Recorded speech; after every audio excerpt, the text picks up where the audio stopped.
บอลังก็เดินทางมาฮอดเมืองแบงนะซึ่งว่าเมืองแบงนี่ก็อยู่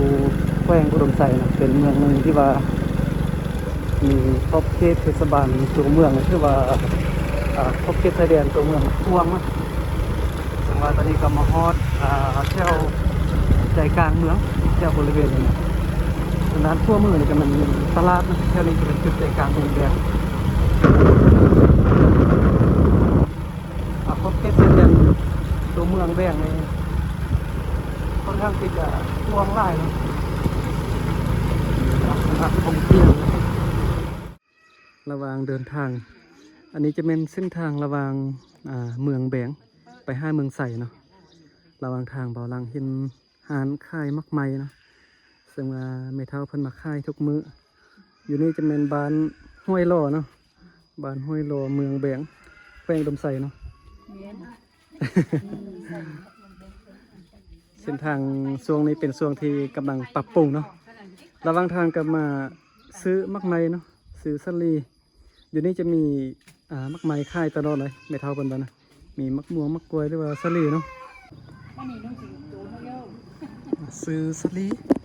มีไม่เท่าบนค่ายอันทุ่งหนึ่ง10,000 กีบเนาะซื้อไปกินระหว่างทางไปที่เที่ยวเส้นทางนี้เนาะเส้นทางเป็นเส้นทางเมืองปากแบงเมืองหุนเมืองแบงเมืองไซเนาะแขวงอุดมไซระหว่างทางเส้นนี้จะมีห้านค่ายเครื่องมักไม้นี่อยู่แคมทางนี้ไล่เนาะเพิ่นจะค่ายทุกมือเลยไปมาก็แวะซื้อได้เด้อเนาะอยู่บ้านนี้เขาจะค่ายมักไม้ไล่เนาะเมื่อกี้ก็ไปซื้ออยู่ห้านนั้นมาขี่มาตึ้มนิดนึงมาเห็นอันแม่เพิ่นค่ายตึ้มเนาะโอ้มาเห็นมักกล้วยอยู่ในโครงงาม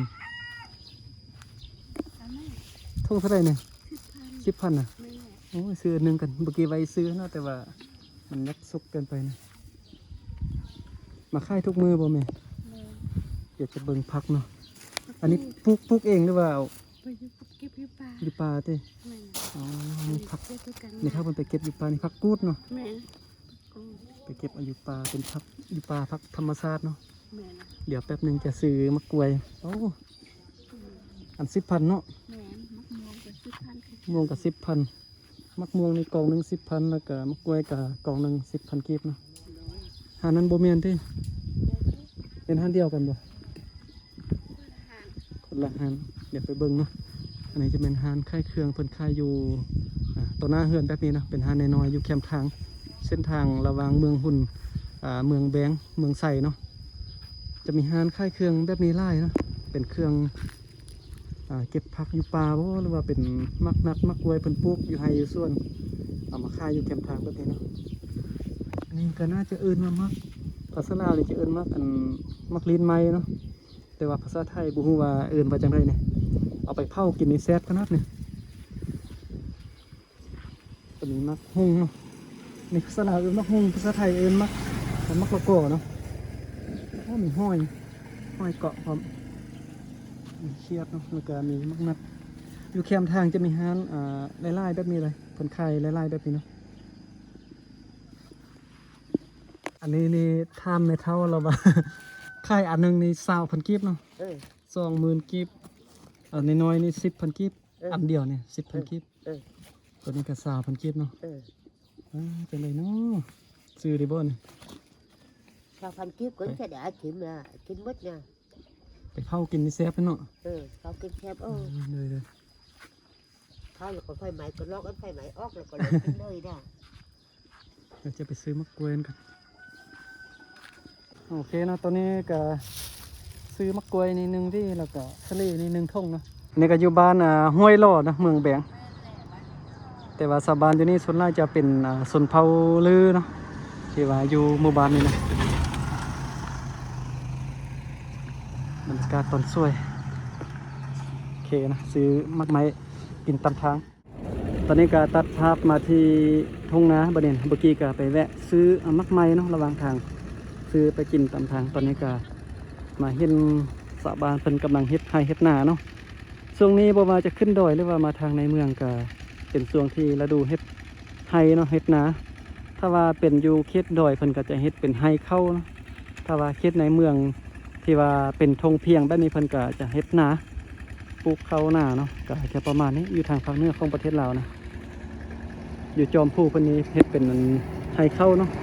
บางคนก็ปลูกสลีนี่จะเป็นเส้นทางระหว่างเมืองไซเมืองแบงเมืองปากแบงเนาะทางภาคเหนือนี่เป็น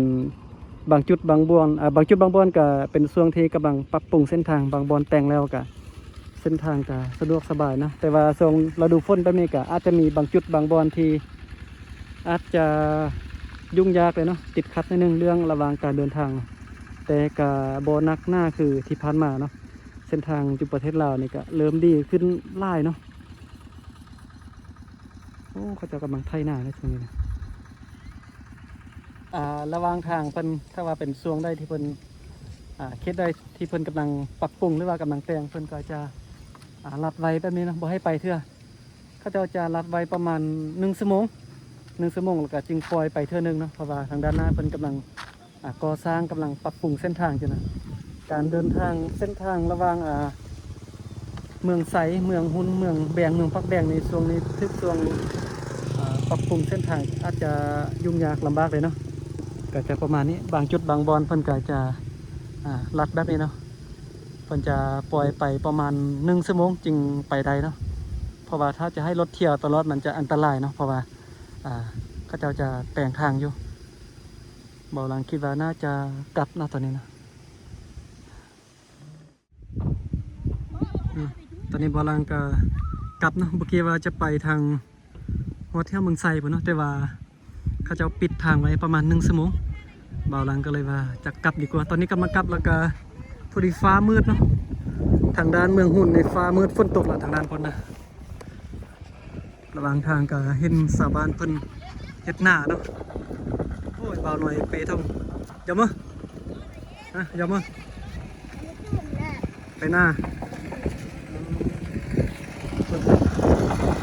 แตกๆเลยช่วงนี้เป็นช่วงเฮ็ดหน้าเนาะเฮ็ดไทยเฮ็ดนาไปทางใดก็เห็นแต่ชาวบ้านเฮ็ดไทยเฮ็ดหน้าเนาะไปไทยไปส่วนโอ้ฝนตกแหละ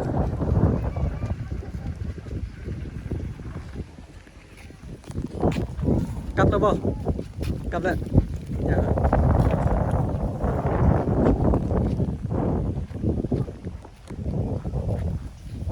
ไปเลิกกันเนี่ย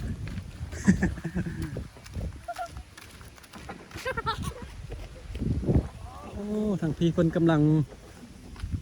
เฮ็ดหน้าเนาะช่วงนี้นะกำลังดำหน้า นี่ผู้สาวป่ะนี่แม่นบ่นี่เขาเจ้าอยู่บ้านได้เกิดตะกุงเมื่อปังยมเดี๋ยวทางพุ่นเนาะนี่สาบานปังยมเป็นเฮ็ดหน้าอยู่นี่เนาะให้เบาลังกับฮู้ภาษากะมุคือกันเด้นี่ช่วงนี้เพิ่นกำลังดำหน้า ว้าเราเทียบงามกันนะช่วงนี้นะเฮ็ดไทยเฮ็ดหน้าเนาะ